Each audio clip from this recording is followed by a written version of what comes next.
مرحبا ويسعد لي أوقاتكم بكل خير يا رب، إن شاء الله تضلوا بخير وصحة على طول. اليوم بداية الفيديو عندي عم بوصل جاد على المدرسة. طبعا فايقين بكير والدنيا برد اتنين تحت الصفر. ف كنت هوني بهالأثناء وأنا عم وصل جاد، حاطة ببالي إنه بدي أمشي مشي الصباحي. قلت يا بنت والله برد، مانك مضطرة إنك تمشي. أنا قلت هيك أنبني ضميري، لأنه يعني إنه الواحد إذا تعود على شغلة فيعني بصير إنه خلص بس بده يعملها. فقلت اعملي عقل ومجنون، بدال ما تروحي تمشي بهالجو البارد كتير روحي على النادي عند الصبح، كسري القاعدة وروحي على النادي عند الصبح. رحت على البيت بدلت تيابي وبعدين توجهت على النادي. هلأ مع إنه الشمس طالعة سبحان الله، بس الجو سقع، يعني حتى الصبرة هيك موجودة على الأرض. فهي أول مرة بروح على النادي الصبح، لنشوف اليوم كيف بدها تكون النتائج يعني إنه بهالتوقيت هذا. بصراحة كانت نتائج كتير حلوة، حسيت جسمي تنشط بشكل يعني كلي، حلوة كتير. يعني هلأ وقت اللي بيقولوا إنه رياضة عند الصبح حلوة، عن جد حلوة وبتعطي مفعولة. وكمان عند المسا حلوة، بيكون الواحد آكل وبيحرق كل هي الشحوم اللي أكلها. فهوني بلشت بسم الله الرحمن الرحيم وقلت بدي ألعب بس ساعة واحدة. طلعت على جهاز المشي مدة 15 دقيقة، وبعدين طلعت على البسكليت كمان 15 دقيقة، وفي جهاز هلأ رح فرجيكم إياه أنا بسميه جهاز الأعجوبة لأنه بهالجهاز هذا بيتحرك كل أعضاء الجسم، بتكون تنحف الخصر بينحف الخصر في البطن بنفس الوقت، ال يعني الأرداف أي شيء كلاتهم، يعني كل الأجهزة بحسها أنا مجموعة بهذا الجهاز. خلصت من جهاز المشي، حرقنا سعرات حرارية منيحة فيه، وهلأ بلشت. أنا ليش بطلع بالبسكليت هذا المقعد على شكل هيك، يعني إنه مو البسكليت النظامي اللي هيك على القاعد هذا فيه، بحس إنه بريح شوي بعد جهاز المشي. يعني بجهاز المشي أنا كنت عملته على ارتفاع منيح، يعني حاطة فيه نسبة الارتفاع منيحة، مباشرة دائما ما خدت قاعدة. بعد جهاز المشي هذا الجهاز لأنه بريح شوي من إرهاق الجهاز المشي. طبعا هون حطيته على المستوى الثاني كمان، هذا 15 دقيقة لعبت عليه، حرقت تقريبا فيه شيء يعني 64 وحدة سعرة حرارية كالورين. هلأ بروح على الجهاز اللي قلت لكم عليه، أنا بسميه جهاز الأعجوبة. هذا هو، ما بعرف كيف هو مبدأه، بس وقت اللي بتلعبوا عليه خلص كأنكم عم تلعبوا على 10 أجهزة. بيمشي حاله للبطن، بيمشي حاله للخصر، للأرداف، للإيدين، لكل شيء بيجمع جهاز بجهاز واحد.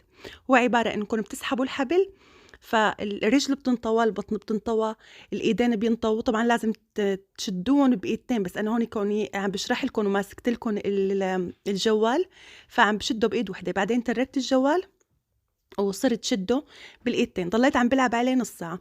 فمجمل اللعب اليوم كان بالفترة الصباحية هو ساعة كاملة مثل ما قلت لكم. خلصت لقيت الدنيا حلوة كتير كتير عند هيك، يعني إنه عند الصبح بتطلع برا. قلت يا بنت جاد محتاج جاكيته الشتوي صغران عليه، روحي على السوق روحي اشتري له جاكيت.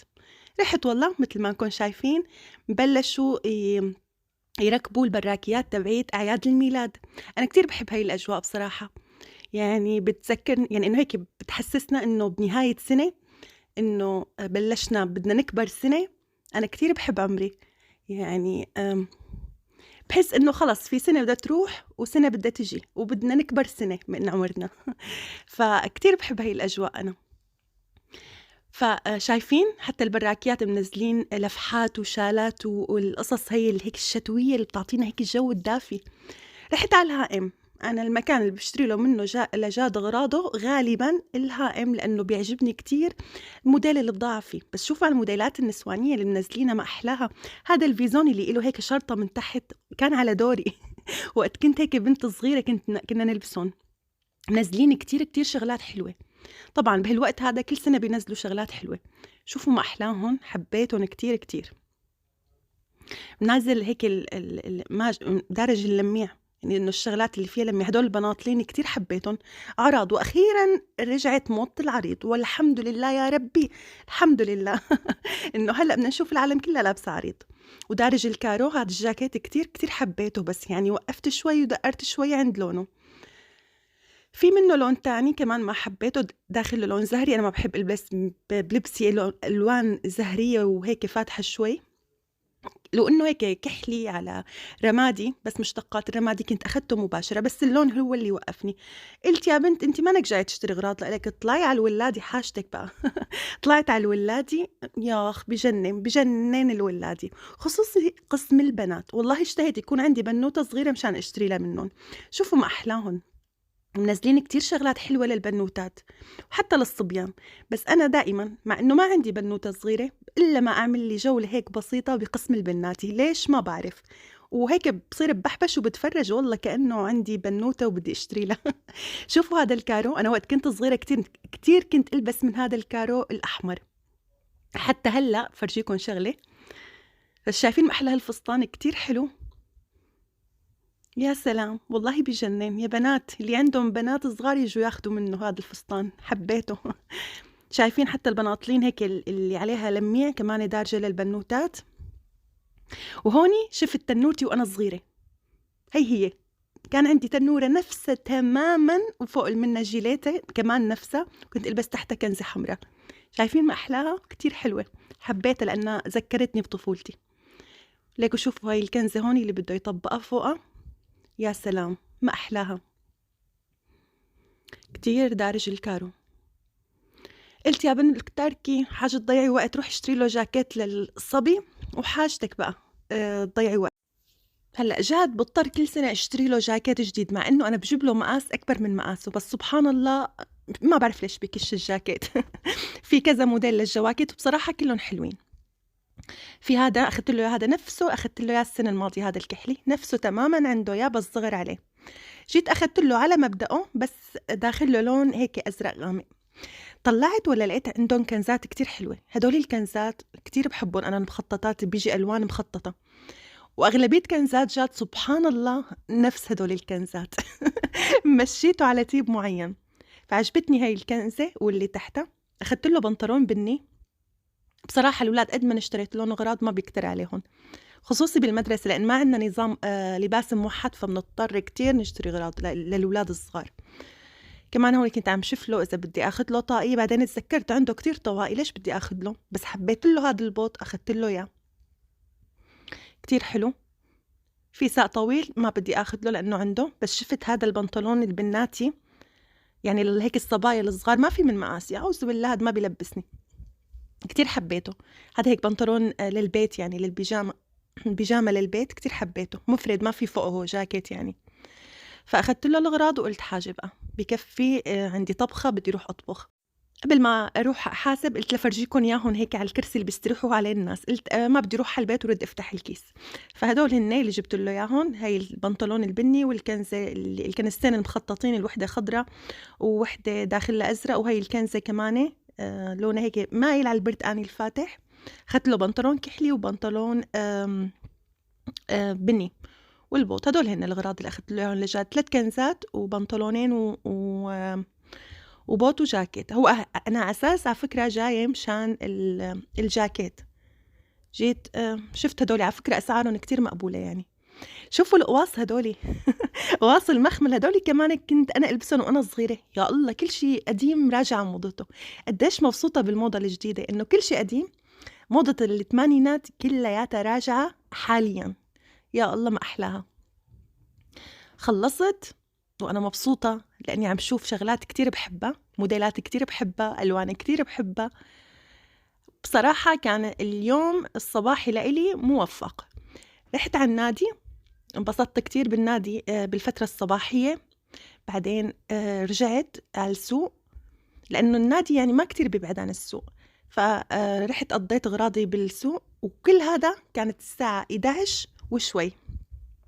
فرجعت على البيت لملمت شوي بالصالون بغرف النوم هالقصص هي، وبعدين دخلت على المطبخ بدي أعمل اليوم الصفيحة. حطيت ظرف خميرة وحطيت معلقة سكر وراح أضيف عليهن كاستين فاترين مي. هلا بحركهم وبعدين بضيف عليهم كيلو طحين ورشة ملح، يعني مقدار معلقة صغيرة من الملح. هي حطيتهم بالكيلو طحين يعني. إذن المكونات ظرف خميرة فورية، يعني مقدار معلقة كبيرة من الخميرة الفورية، ومعلقة سكر، كاستين مي فاترة، كيلو طحين ورشة ملح وبس. بنعجنن إما على العجانة أو بنعجنن على إيدنا، طبعا بيمشي الحال مو مشكلة، بس أنا مشان السرعة مشان لحقهم، لأنه بده شغل الرق كتير بده شغل. بس مع هيك اكتشفت طريقة كتير حلوة هلأ بتسهل عليكم إنكم ما تاخدوا كتير وقت. وأنا عم بشتغل خلال يعني خطوات الشغل اكتشفت هاي الطريقة، هلأ بتشوفوها بالفيديو. هلأ بعد ما عجنتهم بجيب شوية ملح، عفوا مو ملح، طحين، وبرشهم بسفل الصحن. هون إذا لاحظت أنا لا زيت ولا شي خالص خالص، مي، خميرة، طحين وملح وسكر. رشيت شوية طحين بالطبق، وهلأ بغطيهم بنريحهم نص ساعة بس، مو ساعة، نحن ما بنعمل فطاير تنفش معنا. هلأ حطيتهم على جنب وبلشت مشان بدي أحضر للتتبيلة. عندي كمية بصل وفيرة، فيكن تقللوا فيكن تكتروا، هذا الشي بيرجع لإلكن. بس الصفيحة أنا اللي بدي أعملها اليوم ما بدي أعملها بالخضار، بدي أعملها بالطحينة ودبس الرمان. فهلأ هون عم أقشر البصل وبدي أطحنه بالطاحونة الكهربائية، لأنه بدي إياه يكون كتير ناعم، كتير كتير. فأنا بحب كمية البصل تكون فيه نوعا ما كتيرة، بس مثل ما قلت لكم طبعا فيكم تقللوا كمية البصل، بس هو كل ما كان البصل فيها كتير كل ما كانت أطيب. هلأ بس هون عم بغسل شوي البصلات، وهلأ بقى بدي أرجع كلياتهم أطحنهم بالطاحونة الكهربائية. ما متوفرة الطاحونة الكهربائية فيكم تعملوهم بالسكينة فرم ناعم كتير. إذا كان صعب عليكم بشروهم ببشارة البطاطا كمان بتطلع النتيجة مثل الطاحونة الكهربائية، بس حطوا نظارة عشان ما تدمع عينيكم من البشر. هلأ هوني خلص طجتين 3 وراحت معنا خلص. هلأ شو بدنا نعمل؟ بدنا نصفيهم بالمي، ما لازم نخلي فيهم ولا نقطة مي مشان ما تبزل على العجينة وبعدين بتعجن معنا العجينة وما بتطلع طيبة. لهيك لازم نعصور البصل كتير منيح من المي ونحطهم فوق كيلو لحمة. هلأ هون حطيت رشة ملح، فلفل أسود، وكمان راح أحط شوية زيت، ما راح أكتر. وكمان بدي أحط دبس الرمان، رجعت حطيت دبس الرمان كمان، كترته كتير لدبس الرمان لأن كتير بتطلع طيبة طعمته. وبالإضافة للطحينة، مقدار الطحينة تقريبا شي نص كاسة طحينة. هلأ شو بدنا نعمل؟ هيك بدنا نعجنهم تعجين كتير منعجنون هيك بهالطريقة هي بمساعدة الطحينة، وإذا عجناها للحمة تعجين ما بتعود بتكش معاكم. هلأ هيك صارت معنا التبلة جاهزة، منغطيها لبين ما نقرص العجينة. هلأ هوني خلص أمنا على اللحمة. هلأ تقريبا مضى شي نص ساعة على العجينة. حطيت شوية طحين على المكان اللي بدي اشتغل فيه، وهي هي العجينة. شايفين ما نفشت معنا كتير مثل ما بدنا نعمل الفطاير أو بدنا نعمل البيتزا، لا نص ساعة واحدة وبس، ما بدنا أكتر. هلأ هوني مشان يسهل علي تقطيع قسمت أول شي ل4 أقسام. بس أول شي جبت صينية وحطيت فيها طحين مشان بدنا نحط عليها قراص العجينة ما يلزقوا معنا. هلأ هيك الحجم تبعيت قراص العجينة على كيفكم. إذا بدكم أنتم مثلا قرص الصفيحة صغير فيكم تكبرون أو تصغرون أو تعملون وسط، هذا الشي بيرجع لإلكم. أنا هون عم بعملهم يعني إنهم صغار، فكيلو طحيني بيطلع معاكم ما شاء الله كمية كتير منيحة إذا بدكم تعملوها بنفس الحجم اللي أنا عم بعمله. هلأ هيك بقرصها كلياتها وبنتركها ترتاح تقريبا بس شي 10 دقايق مو أكتر، ما بدها كتير تخمير. بس أهم شي بنغطيها مشان ما تنشف معنا. هلأ بعد شي 10 دقايق بعد ما اختمرت معنا صرت جيبها وحطها ورقة على بالشوبك لحتى تطلع معنا كتير كتير رقيقة. يعني طبعا على حسب انتوا إذا كنتوا حابين تطلع معكم العجينة سميكة فيكم تسمكوها، بس أنا ما بدي إياها تطلع سميكة، لهيك عم رققها كتير رقيقة بهالشكل هذا. هلأ بالأثناء هي كنت مشغلة الفرن على درجة حرارة 250، أعلى درجة عندي بالفرن.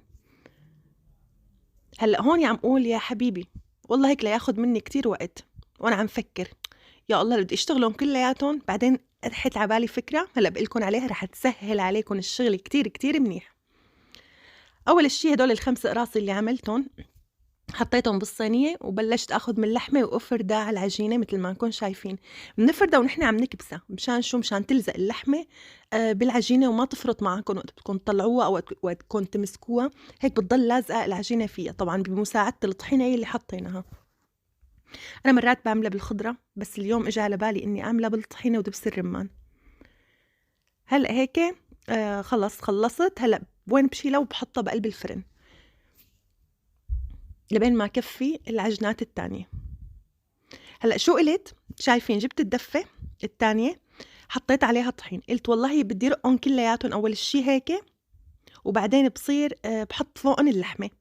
فبصراحة اختصر علي نص الوقت، بصراحة تامة يعني. جربوها الطريقة رح تلاقوها انه ما رح تاخد معكم شغل. ضليت افرد العجينة مثل ما انكم شايفين بالشوبك، وحطها على الطرف الثاني على الدفة لحتى خلصت أول شي نص الكمية، بعدين حطيت اللحمة على نص الكمية، وبعدين رجعت فردت الباقي كلياته. هيك بصراحة ما بتاخد معاكم وقت خالص أبدا أبدا. بس انتو كتروا طحين، كل ما كترتوا طحين ما بتقعد بتلزق معاكم العجينة. شايفين بقى نص الكمية وخلصت هاي الكمية. هلأ بكل سهولة باخد من الأقراص اللي عملتهم وبحط وبفرد عليهم اللحمة. يعني أسهل من هيك ما رح يكون فيه. صح؟ أحيانا الواحد لازم يفكر بهيك بشي منفذ أو مخرج ليخلصنا من استهلاك وقتنا. فنجي بنقترح يعني إنه هيك بنفكر بشغلات بتسهل علينا وبتختصر علينا الوقت. فأنا يعني فكرت قلت لأ، خليني أول شي رق بعدين أفرد اللحمة. لقيتها بالفعل كتير أريح من وقت، يعني من لو إني بدي كل صينية بصينيتها، أريح بكتير يعني. وهلأ هيك سبحان الله بطلعها في صينية من الفرن وبدخل التانية مباشرة بعدها. أهم شي إنكم تفردوها للحمة بشكل كتير منيح وتكبسوها. مع الفرد هيك تكبسوها على العجينة مثل ما قلت لكم بتضل معاكم ثابتة. إذا كنتوا حابين كمان فيكم تحطوا حبة صنوبر، أنا بلاقيها ما إلها داعي أبدا حبة الصنوبر، بس في ناس بتحط. أنا للعش اللي بالبول بحط له، بس للحم بعجين ما يعني ما بحسه له طعمة. يعني هلا هذا فيكم تقولوا هو ما لحم بعجين، هذا 100% للصفيحة يعني، لأنه هذا ما جاي رقيق كتير كتير مثل اللحم بعجين. أنا بسميه صفيحة كونه فيه شوية سماكة، شوي مو كتير. هي خلصنا تقريصهم كلياتهم مثل ما انكم شايفين. وهلا بدي امسح الفوضى، بصراحة ما صدقت ايمت خلصت من التعريك يعني على الشوبك، بس مشان ايم الطحين من حوالي. حسيت حالي التغت لغ بالطحين.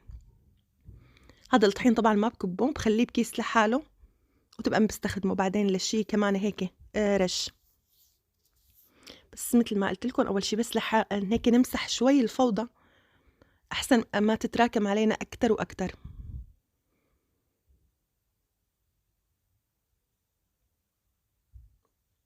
هيك مسحة بس على السريع، مجرد انه هيك بحيث اذا اطلعنا على المكان بس هيك ترتاح نفسيتنا. هلا هوني بقى رجعت كل شي لمكانه وبلشت كل صينية بصينيتها. طلعت اول صينية ما شاء الله شايفين بغطيها، بدكم اياها تكون طرية لازم تغطوها مباشرة، تطلع من الفرن غطوها مشان تطرى معكم. وهلا بلشت كل ما تطلع صينية من الفرن بكوني معبية الصينية اللي بعدها، وهكذا. اسهل من هيك ما عاد في. يعني بين ما تفردوا اللحمة فوقها بيكون خلصت وجبة بالفرن، بتطلعوا الوجبة بتعملوا صينية تانية. يعني الشغلة كلياتها بتاخد منكم تقريبا شي ساعة.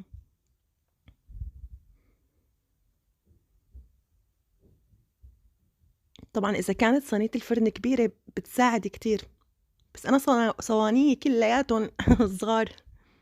خلصت اللحمة زادت العجينة، منكبها؟ طبعا لا، طبعا لا ما منكبها. شو بنعمل؟ بنطلع من المحمرة اللي عملناها نحن ومندهنها محمرة. ما في أطيب من مناقيش المحمرة، كمان كتير طيبة جنب كاسة شاي، حتى لو كانت بايتة من قبل بيوم يعني أنا بحسها كتير طيبة. هي طلعت من الفليفلة مثل ما قلت لكم المحمرة، وصرت أدهن العجينة اللي زادت معي.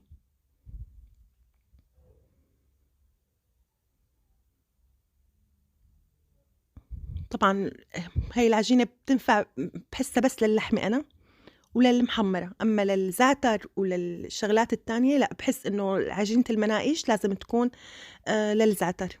هي العجينة ما كتير بتنجح للزعتر. أنا عجينة المناقيش بحط لها شوية لبن. وهلأ هيك خلصنا. طلعت آخر صينية من اللحمة. هي آخر صينية. ما شاء الله، شايفين الكمية؟ كمية وفيرة جدا. وهي شو لسه فيه من المحمرة. والصينية سخنة، حطيت لها مي مشان إنه يتسهل علي غسيلها. دائما وقت بتكون الصواني محروقة من الفرن بحط لها دائما مي، رأسا بتقشط قشط وقت اللي عم تجلوها، يعني ما بتوقف، ما بتاخد كتير عرك معكم. شايفين كمية الجلي اللي طلعت من هالصفيحة؟ الصحون والعجانة وهالقصص هي بس منلحق بنتخلص منهم. الجلي ملعبي. طبعا أنا حطيت المحمرة بالفرن. آخر صينيتين حطيتهم بالفرن وقلت بجلي الجليات بين ما يطلعوا الصواني. بدي أعمل صحن شوربة لأبو عمر، إلي ولأبو عمر، لأنه نحن مثل ما قلت لكم إنه متبعين كمان نظام غذائي صحيح. في صفيحة اليوم بس يعني نحن ما رح ناكل منها كتير، ناكل شوربة. والصفيحة شي بدي ابعت لأولاد اختي، شي لابن جارتي وللولاد. بس طبعا رح ناكل، يعني كل مين بياكل له شي قرص قرصين، يعني اكيد ما رح نحرم حالنا من الاكل. انا اي حمية غذائية بعملها بحاول قدر الامكان انه ما احرم حالي ابدا من الاكلات اللي بطبخها. يعني ماني مضطرة والله أعيش على نوع واحد مشان يعني إنه جسمي. أنا عم بعمل هاي الحمية مو مشان إنحاف، يعني مو مشان التنحيف والجمال وهالقصص هاي، لا، يعني لأهداف تانية. المحمرة طلعتها من الفرن وحطيت شوربة الماجي. مضرة يا جيلان، بعرف مضرة. مضرة بس عم نشربها يعني. لأنه عاملين عليها تجربة وكانت ناجحة 100%. فهلا هون خلصنا. شايفين بعد ما يعني ما بردوا هن، بس يعني لأنه غطيناهم شايفين قديش طرايا، ما شاء الله طرايا منيح. وكل ما بدكم اياهم يطلعوا أرقى أكتر، يعني رقاق أكتر من هيك، فيكم ترقوا العجينة بالشوبك أرق من اللي أنا عملتها. وهيك بكون خلصت الغدا لليوم. هلا المحمرة أكيد ما رح ناكلها هلا، بس أنا هيك حطيتها مشان التصوير. بدي أغلفها بالسلوفان وأرفعها لبكرة الأولاد إذا بدهم ياكلوا منها على الفطور أو أيمت من كان. وهي نص كمية الصفيحة اللي عملتها. إسا طبعا في قدة ونص، يعني قدة ونص. والشوربة هون خلصت معنا. وهي طريقتنا نحن بأكل الصفيحة: خس وليمون ودبس الرمان معها. ناس بتشرب لبن، وأنا وأبو عمر يعني الأولاد بدهم يشربوا لبن، وأنا وأبو عمر بدنا نشرب شوربة جنب الصفيحة. شايفين؟ يا سلام، والله كتير طلعت طيبة جدا، رائعة مو رائحة. وهيك بيكون غدانا لليوم. الحمد لله رب العالمين، الله يديمها نعمة يا رب ويحفظها من الزوال. وهيك بيكون الفيديو لليوم خلاص. بتمنى يكون عجبكم، بتمنى يكونكم استمتعتوا فيه وانبسطتوا فيه ويعني واستفدتوا منه. وإذا عجبكم لا تنسوني من اللايك فضلا وليس أمرا، حتى يرتفع الفيديو ويوصل لأكبر عدد من المتابعين. انطروني فيديو جديد وروتينات جديدة وفلوقات جديدة ووصفات جديدة بقناة جيلان شانيل. باي باي.